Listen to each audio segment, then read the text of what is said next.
পঞ্চম শ্রেণীর শিক্ষার্থীবৃন্দ, এমসি স্কুলের পক্ষ থেকে তোমাদের জন্য রইল অনেক অনেক ভালোবাসা। অর্ধবার্ষিক পরীক্ষা 2025 কিছু স্কুলে পরীক্ষা হয়ে গেছে, সেই স্কুলের প্রশ্নগুলো আমি দেখানোর চেষ্টা করতেছি। 1 নম্বরে বহু নির্বাচনী প্রশ্ন 20টি থাকবে, 20টির জন্য থাকবে হচ্ছে 20 মার্ক। অর্থাৎ এখানে প্রতিটি প্রশ্নের জন্য 1 মার্ক করে থাকবে, অর্থাৎ 20টি প্রশ্ন থাকবে, 20টি প্রশ্নের জন্য থাকবে হচ্ছে 20 মার্ক। এখানে প্রতিটি প্রশ্নে 4টি করে অপশন দেওয়া থাকবে, যেটি সঠিক সেইটি কিন্তু উত্তরপত্রে তোমাদের লিখতে হবে। এরপর 2 নম্বরে থাকবে হচ্ছে তোমাদের শূন্য স্থান পূরণ করো। এখানে শূন্য স্থান পূরণ করো, তোমাদের 10টি শূন্য স্থান থাকবে, 10টি শূন্য স্থানের জন্য থাকবে হচ্ছে 10 মার্ক, অর্থাৎ প্রতিটি শূন্য স্থানের জন্য থাকবে হচ্ছে 1 মার্ক করে।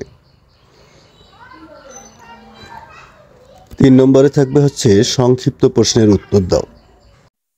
এখানে সংক্ষিপ্ত প্রশ্ন থাকবে হচ্ছে 10টির জন্য থাকবে হচ্ছে 20 মার্ক। প্রতিটি সংক্ষিপ্ত প্রশ্নের জন্য থাকবে হচ্ছে 2 মার্ক করে। এখানে কিন্তু প্রশ্নগুলো খুবই গুরুত্বপূর্ণ এবং তোমাদের যে স্কুলগুলো দ্বিতীয় প্রান্তিক পরীক্ষা হবে সেই স্কুলগুলোর জন্যও কিন্তু খুব গুরুত্বপূর্ণ প্রশ্নগুলো। এবং 3 নম্বরে গাণিতিক সমস্যা থাকবে। এখানে 10টি প্রশ্নের উত্তর দিতে হবে, প্রতিটি প্রশ্নের জন্য থাকবে হচ্ছে 5 মার্ক, অর্থাৎ 50 মার্কের মধ্যে থাকবে। এই টোটাল হচ্ছে তোমাদের 100 মার্কের পরীক্ষা হবে। তবে এখানে কিন্তু জ্যামিতি, যে 2টি জ্যামিতি থাকবে, 2টির মধ্যে কিন্তু একটি জ্যামিতি তোমাদের দিতে হবে, সুতরাং জ্যামিতি অংশটুকু ভালো করে পড়তে হবে। এই হচ্ছে তোমাদের যে অর্ধবার্ষিক বা দ্বিতীয় প্রান্তিক মূল্যায়নের যে পরীক্ষার প্যাটার্ন বা ধরন সেটি আমি তুলে ধরলাম। তবে প্রতিটি উপজেলায় কিন্তু আলাদা আলাদাভাবে পরীক্ষা হবে।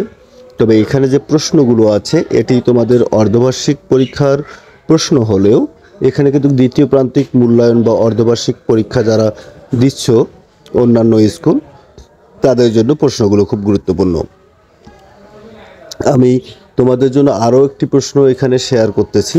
এখানে আরও একটি প্রশ্ন তোমরা দেখতে পাচ্ছ, এটা স্কুলেরও অলরেডি পরীক্ষা হয়ে গেছে, সেই প্রশ্নটাই আমি শেয়ার করতেছি যদি তোমাদের কোনো উপকারে আসে আর কি, সেজন্য। এখানেও তোমরা দেখতে পাচ্ছ যে 1 নম্বরে হচ্ছে নৈবত্তিক অংশ, যেটি 20টি নৈবত্তিক থাকবে, 20টির জন্য থাকবে হচ্ছে 20 মার্ক। এবং 2 নম্বরে শূন্য স্থান থাকবে হচ্ছে 10 মার্ক, অর্থাৎ 10টি শূন্য স্থানের প্রতিটির জন্য থাকবে হচ্ছে 1 মার্ক করে, 10টি 10 মার্ক। এবং 3 নম্বরে থাকবে হচ্ছে সংক্ষিপ্ত প্রশ্ন।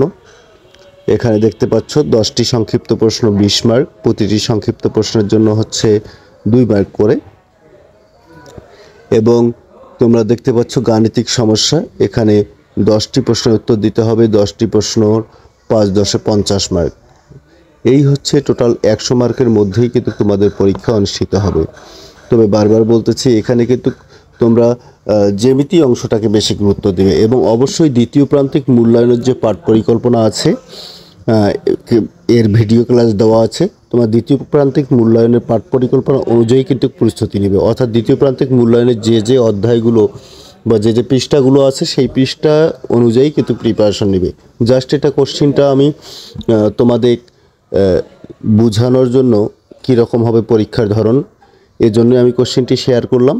তবে এখানে যে প্রশ্নগুলো আছে প্রশ্নগুলো খুবই গুরুত্বপূর্ণ এবং আশা করি তোমরা এখান থেকে যদি প্র্যাকটিস করো তোমাদের স্কিলটা ডেভেলপ হবে এবং পরীক্ষার জন্য একটা হালকা প্রস্তুতি হয়ে যাবে।